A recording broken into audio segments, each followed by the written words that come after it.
একটি ক্ষুদ্র প্রাণী থেকে শুরু করে বৃহদাকার প্রাণী সবাই বেঁচে রয়েছে। এই পৃথিবীকে আমাদের বসবাসের উপযোগ্য করে তুলতে হলে এই পৃথিবীকে আমাদের সবুজ প্রাণী গড়ে তুলতে হবে। অর্থাৎ পৃথিবী 34% গরমে থাকা প্রয়োজন। তবে আমরা নির্বিচারে হাজার হাজার বরফে ধ্বংস করেছি, অট্টালিকা বানিয়েছি, আমরা মহাশয় বসবাস করতে শুরু করেছি, কিন্তু একবার ভাবি যে আমাদের পৃথিবী কোথায় চলে যাচ্ছে। তারপর হঠাৎ করে দেখলাম উষ্ণতা বাড়ছে, পাহাড়ের গায়ে পর্বতের গায়ে বরফ জমে থাকছে, বরফগুলো গলে যাচ্ছে, উষ্ণতা বাড়ছে, জলাভূমি অঞ্চল নিম্ন অঞ্চলগুলি জায়গার মানুষ আজকে দিনকে সচেতন এবং সচেতন হয়ে বিভিন্ন গাছপালা লাগাতে শুরু করেছে। আমাদের জলের ঘাটতি রাখা যাবে, সেই জন্য কার্বন ডাইঅক্সাইডের ভারসাম্য বজায় রাখতে হবে। আর কার্বন ডাইঅক্সাইডের ভারসাম্য বজায় রাখতে গেলে আমাদেরকে কি করতে হবে?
ধন্যবাদ।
গাছ আমাদের অক্সিজেন দেয়, যা আমাদের বেঁচে থাকতে অনেক সাহায্য করে।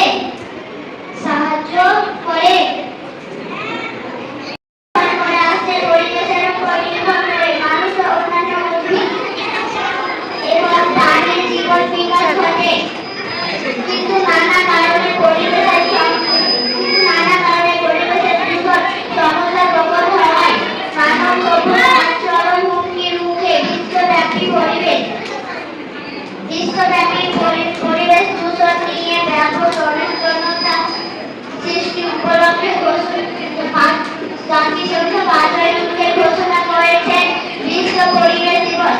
আজ জলে বিষ, বাতাসে আতঙ্ক, মাটিতে মহাত্মার গত 60 বছরের কয়েকশো গাছ ও বিভিন্ন প্রজাতির প্রাণী বিলুপ্ত হয়ে মাননীয় সভাপতি মহাশয়, উপস্থিত শিক্ষকবৃন্দ ও ছাত্রছাত্রী বন্ধুগণ, সবাইকে জানাই 5ই জুনে বিশ্ব পরিবেশ দিবসে আন্তরিক অভিনন্দন। উক্ত দিনে প্রসারিত এক বিষয়ে কিছু বলার জন্য সুযোগ দেওয়ার জন্য সভাপতিকে ধন্যবাদ জানাই। বিশ্ব পরিবেশ দিবসে পরিবেশ নিয়ে বলতে গেলে প্রথমে জানতে হবে পরিবেশ কাকে বলে, তাই না? আমরা যেখানে বসবাস করি তার চারপাশে যা কিছু আছে, যেমন ঘর, বাড়ি, গাছপালা, জলাশয়, জীবজন্তু, এই সমস্ত প্রাকৃতিক অবস্থাকেই বলে পরিবেশ। অর্থাৎ পরিবেশ আমাদের পরম আত্মীয়, যার বলেই গড়ে ওঠে আমাদের জীবন ও জীবিকা। আর তাই এই আত্মীয় ও পরম বন্ধুর প্রতি আমাদের বেশ কিছু কর্তব্য ও দায়িত্ব আছে। প্রকৃতি আমাদের খাদ্য, বাসস্থান ও বস্ত্র অনেক কিছু দেয়। জীবনের অস্তিত্ব তার সঙ্গে জড়িত। পরিবর্তে আমরা তাকে কি দিয়েছি? প্রতিনিয়ত তার ক্ষতি করে চলেছি। গাছ কেটে সবুজ ধ্বংস, অপরিকল্পিতভাবে নগর স্থাপন, যত্রতত্র কলকারখানা নির্মাণ, মাটির নিচ থেকে বেশি বেশি জল তুলছি, জৈব জ্বালানির লাগামহীন ব্যবহার, জীবনকে বেশি আরামদায়ক করতে এসি, ফ্রিজ ইত্যাদি যন্ত্রের ব্যবহার, বাতাসে মেশাচ্ছে দূষিত পদার্থ CO, CO2 এবং CFC ইত্যাদি গ্রিন হাউস গ্যাস, পৃথিবীর তাপমাত্রা বাড়িয়ে দিচ্ছে। যুদ্ধে ইউরেনিয়ামের ব্যবহার ও মহাকাশ গবেষণার রকেট উৎক্ষেপণ ক্ষতি করছে পৃথিবীর রক্ষা কবচ ওজোন স্তরে। ফলে সূর্যের অতি বেগুনি রশ্মি প্রবেশ করছে পৃথিবীতে অবিরাম।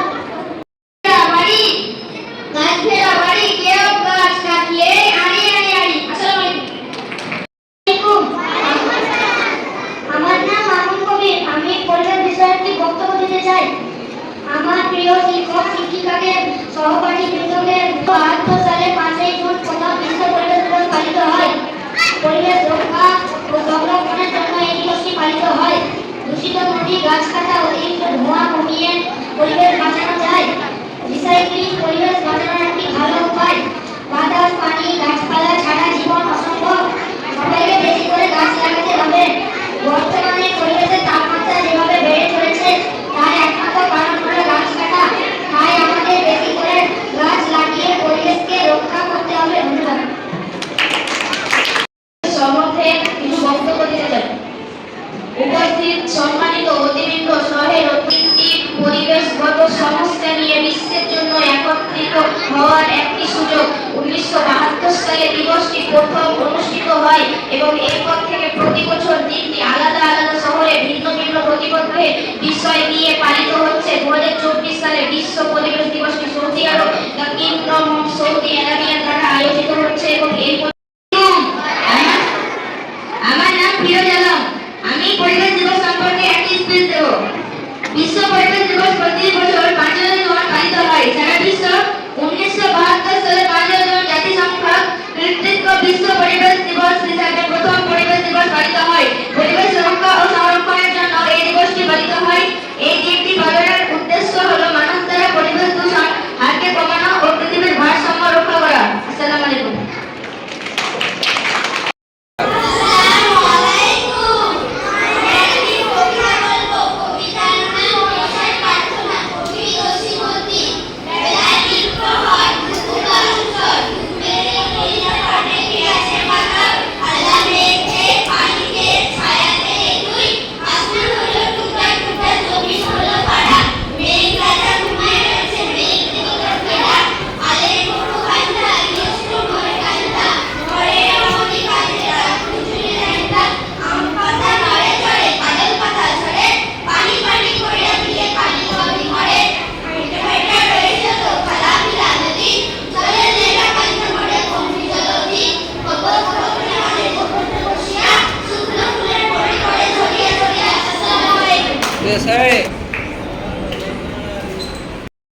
আমি কিছু বলতে চাই। প্রতি বছর 5ই সেপ্টেম্বর পরিবেশ দিবস পালিত হয়। এটি 1972 সালে প্রথম পালিত হয়েছিল। পরিবেশ দূষিত হচ্ছে, এই নিয়ে আমি কিছু বক্তব্য বলতে চাই।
স্থানের সম্মান। পরিবেশ হলো আমাদের জীবনে বেঁচে থাকার একমাত্র অবলম্বন। পরিবেশ হলো প্রাণের ধারক, জীবন ও শক্তির বাহক। সৃষ্টির শুরু থেকে মানুষের সঙ্গে পরিবেশের মানিয়ে নেওয়ার ক্ষমতার উপর নির্ভর করে তার অস্তিত্ব। প্রাণী, মানুষ ও অন্যান্য উদ্ভিদের জীবনের বিকাশ ঘটে পরিবেশের উপর ভিত্তি করে। কিন্তু এখন নানা কারণে প্রচুর পরিমাণে পরিবেশ দূষণ হচ্ছে। এই জন্য মানব সভ্যতা এখন প্রচুর বিপদের মুখে। এই বিশ্বব্যাপী পরিবেশকে দূষণমুক্ত করার জন্য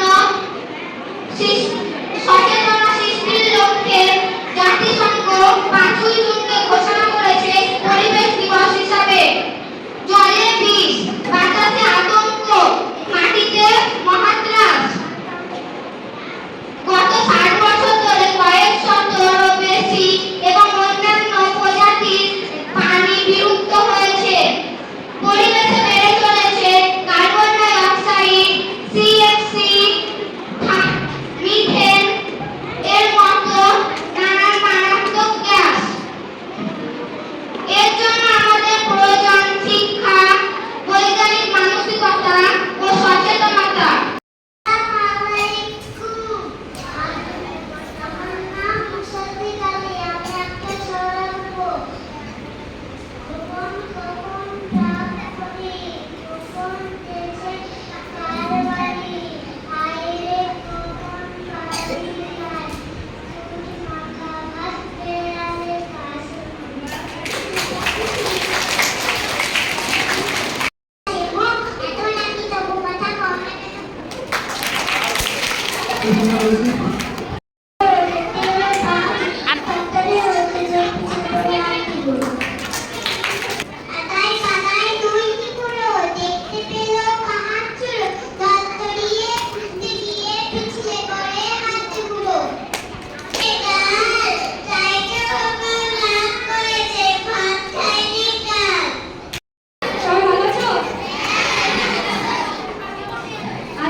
আমাদের পরিবেশ দূষিত হচ্ছে, অর্থাৎ মাটি দূষিত হচ্ছে, বায়ু দূষিত হচ্ছে, জল দূষিত হচ্ছে। তো আমাদেরকে এই দূষণগুলো থেকে মুক্ত রাখার উপায় জানতে হবে, যে আমরা কিভাবে জল দূষণ করছি, এই জল দূষণটা কিভাবে